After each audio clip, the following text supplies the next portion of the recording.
Seeing the crowds, he went up on the mountain, and when he sat down, his disciples came to him. And he opened his mouth and taught them, saying, Blessed are the poor in spirit, for theirs is the kingdom of heaven. Blessed are those who mourn, for they shall be comforted. Blessed are the meek, for they shall inherit the earth. Blessed are those who hunger and thirst for righteousness, for they shall be satisfied. Blessed are the merciful, for they shall receive mercy. Blessed are the pure in heart, for they shall see God. Blessed are the peacemakers, for they shall be called sons of God. Blessed are those who are persecuted for righteousness' sake, for theirs is the kingdom of heaven. Blessed are you when others revile you, and persecute you, and utter all kinds of evil against you falsely on my account. Rejoice and be glad, for your reward is great in heaven. For so they persecuted the prophets who were before you. You are the salt of the earth. But if salt has lost its taste, how shall its saltiness be restored? It is no longer good for anything except to be thrown out and trampled under people's feet. You are the light of the world. A city set on a hill cannot be hidden, nor do people light a lamp and put it under a basket, but on a stand, and it gives light to all in the house. In the same way, let your light shine before others, so that they may see your good works and give glory to your Father who is in heaven. Do not think that I have come to abolish the law or the prophets. I have not come to abolish them,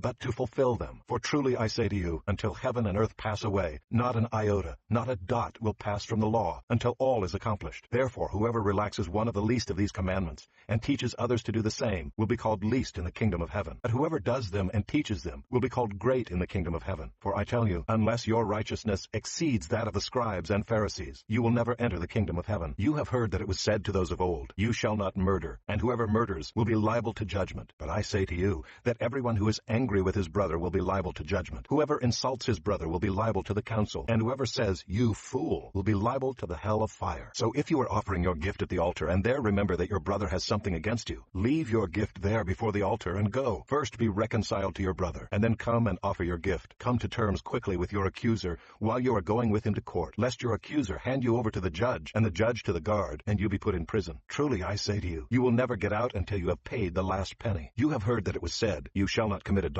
But I say to you that everyone who looks at a woman with lustful intent has already committed adultery with her in his heart. If your right eye causes you to sin, tear it out and throw it away. For it is better that you lose one of your members than that your whole body be thrown into hell. And if your right hand causes you to sin, cut it off and throw it away. For it is better that you lose one of your members than that your whole body go into hell. It was also said, Whoever divorces his wife, let him give her a certificate of divorce. But I say to you that everyone who divorces his wife, except on the ground of sexual immorality, makes her commit adultery. And whoever marries a divorced woman commits adultery. Again you have heard that it was said to those of old, You shall not swear falsely, but shall perform to the Lord what you have sworn. But I say to you, do not take an oath at all, either by heaven, for it is the throne of God, or by the earth, for it is his footstool, or by Jerusalem, for it is the city of the great king. And do not take an oath by your head, for you cannot make one hair white or black. Let what you say be simply yes or no. Anything more than this comes from evil. You have heard that it was said, An eye for an eye, and a tooth for a tooth. But I say to you, do not resist the one who is evil. But if anyone slaps you on the right cheek, turn to him the other also. And if anyone would sue you and take your tunic, let him have your cloak as well. And if anyone forces you to go 1 mile, go with him 2 miles. Give to the one who begs from you, and do not refuse the one who would borrow from you. You have heard that it was said, You shall love your neighbor and hate your enemy. But I say to you, love your enemies and pray for those who persecute you, so that you may be sons of your Father who is in heaven. For he makes his sun rise on the evil and on the good, and sends rain on the just and on the unjust. For if you love those who love you, what reward do you have? Do not even the tax collectors do the same? And if you greet only your brothers, what more are you doing than others? Do not even the Gentiles do the same? You therefore must be perfect, as your heavenly Father is perfect.